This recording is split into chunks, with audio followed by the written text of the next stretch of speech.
Hello, I'm Thomas, and I'm gonna read Thomas and Friends. Little engines can do big things.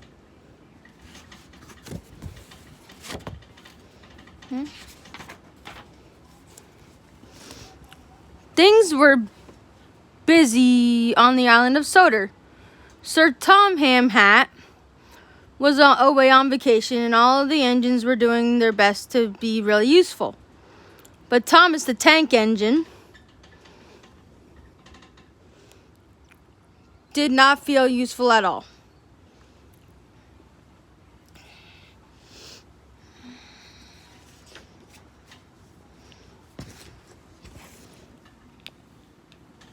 James teased Thomas for bumping into the buffers. Gordon scolded Thomas for being late. They made Thomas feel unimportant.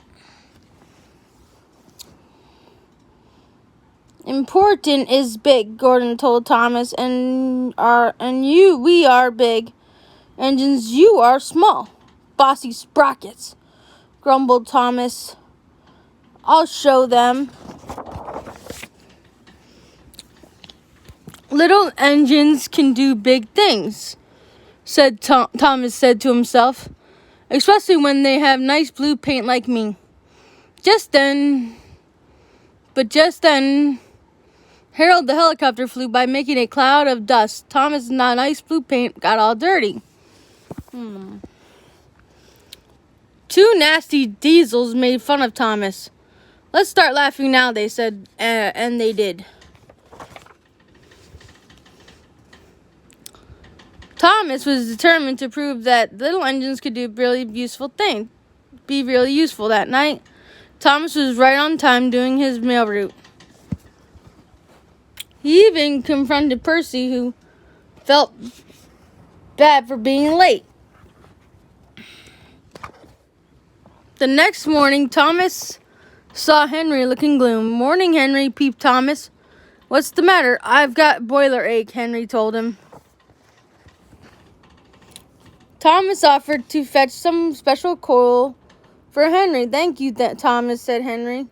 Special coal will make me feel much better. Thomas smiled and puffed away, feeling really useful indeed. Near a set of old buffers, Thomas set to work collecting the coal cars, but the last car was not coupled properly.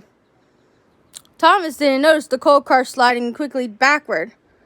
He didn't notice it mysteriously disappearing in through the old buffers. It wasn't until later that Thomas realized the coal car was missing.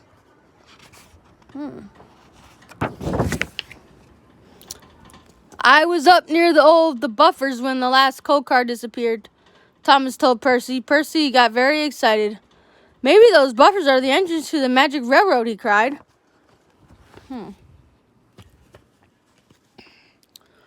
The engines had heard of the legend of the Magic Railroad and of the beautiful golden engine called Lady, who gave the railroad its magic power.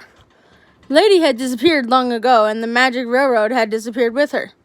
Percy, you are clever, Thomas explained and hurried away.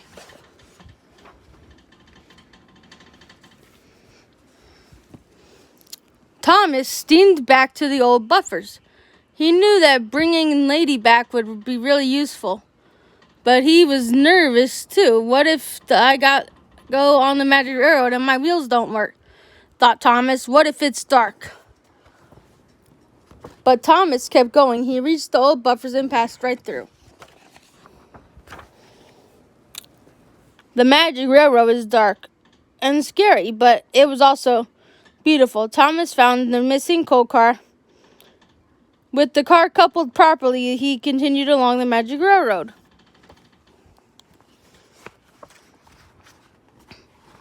Thomas passed through another set of buffers and into a world he had never seen before. This was the other end of the Magic Railroad and the home of Lady the Golden Engine. Lady had not run in many years, but with the help of the special coal from the island of Soder, she was steaming again. As Lady moved along, her lovely, happy face was relieved once more. The rails became clear and golden, and beautiful savings fell behind her and gathered between the tracks. The magic railroad was back. The magic railroad was back, coming back to life. Thomas followed Lady back through the buffers. With a roar, the two engines burst out onto the island of Soder. Hooray for Thomas! The engines cheered. Lady was back, and the magic railroad would run once again. You see, said Thomas, little engines can do big things.